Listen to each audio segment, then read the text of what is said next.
తిరుపతి జిల్లా చంద్రగిరి నియోజకవర్గ పాకాల మండలం పాకాల పట్టణం చాందిని చౌక్ లో శ్రీ చైతన్య టైలర్స్ అసోసియేషన్ అధ్యక్షుడు ఏ వేణుబాబు, ఉపాధ్యక్షుడు అబ్దుల్ రజాక్, కార్యదర్శి శేఖర్ రెడ్డి, ట్రెజరర్ హబీబ్, సహాయ కార్యదర్శి త్యాగరాజుల ఆధ్వర్యంలో టైలర్స్ దినోత్సవం సందర్భంగా శుక్రవారం సమావేశం నిర్వహించి మాట్లాడారు.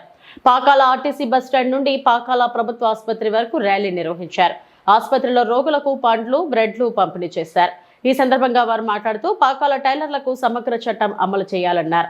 టైలర్లకు సమగ్ర చట్టం అమలు చేసి టైలర్ ఆదుకోవాలని సిఐటియు జిల్లా కమిటీ సభ్యులు మధుసూదన్ రావు ప్రభుత్వానికి విజ్ఞప్తి చేశారు. కర్ణాటకలో టైలర్లకు 16,000 రూపాయలు వేతనం ఇస్తున్నారని, మన రాష్ట్రంలో కనీస వేతనం అమలు చేయాలని ప్రభుత్వాన్ని కోరారు. ఈ కార్యక్రమంలో అధ్యక్షులు చంద్ర, వేణుగోపాల్, సుబ్రహ్మణ్యం రెడ్డి, సుమారెడ్డి, ఇర్రంగారిపల్లి సుబ్రహ్మణ్యం తదితరులు పాల్గొన్నారు.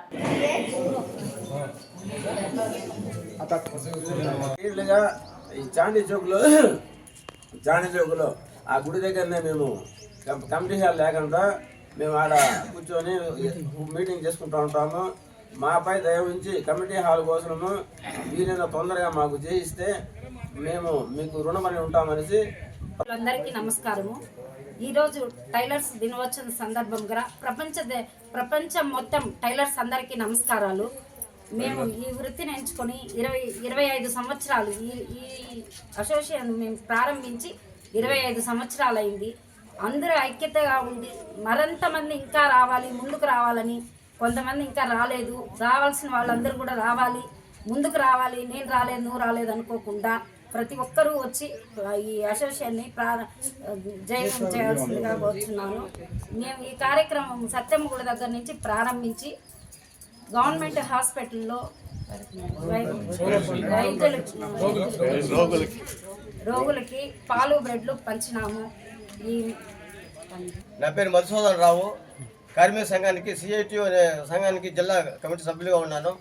ఇక్కడ ప్రసాద్ మా మండల కార్యదర్శి కూడా వచ్చినాడు. ఈరోజు గత 25 సంవత్సరాల నుంచి మన టైలర్లు అసోసియేషన్ పెట్టుకొని పెద్ద ఎత్తున ప్రతి సంవత్సరం కూడా బ్రహ్మాండంగా పాళ్ళు, పండ్లు, రోడ్లు పంచిపెట్టడం జరిగింది ఇక్కడ పేషెంట్స్ అందరికీ. అదేవిధంగా అక్కడ వికలాంగుల సంక్షేమ సంఘం తరఫున కూడా మన ఎంఆర్సీ బిల్డింగ్ పక్కన కూడా ఉంది. అక్కడ కూడా పాలు, బ్రెడ్లు, పండ్లు పంచడం జరుగుతూ ఉంది మన చైతన్య టైలర్స్ అసోసియేషన్ తరఫున. అదేవిధంగా ప్రభుత్వం వీళ్ళని కూడా ఆదుకోవాలా.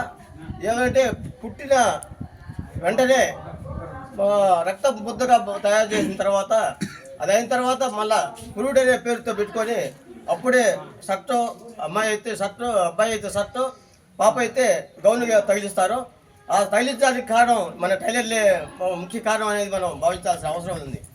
అదేవిధంగా కర్ణాటకలో 15,000 జీతం ఇస్తున్నారు టైలర్స్కు, ఏంటంటే గార్మెంట్స్ తరఫున.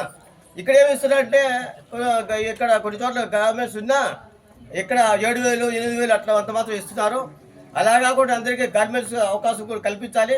అదేవిధంగా కొన్ని యంత్రాలు వచ్చేసిన వల్ల కుట్టు మిషన్లు కూడా మూలపడాల్సిన పరిస్థితి ఏర్పడుతూ ఉంది.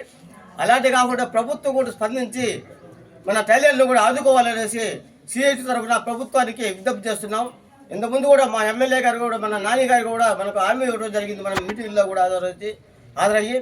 కాబట్టి నాని గారు కూడా పెద్ద మనసుతో మన టైలర్లందరూ కూడా కుట్టు మిషన్లు కానీ ఇవంతా కూడా కల్పించేది అవకాశం కల్పించి వీరికి ఉపాధి పెంచేదానికి గట్టిగా ప్రయత్నం చేస్తారని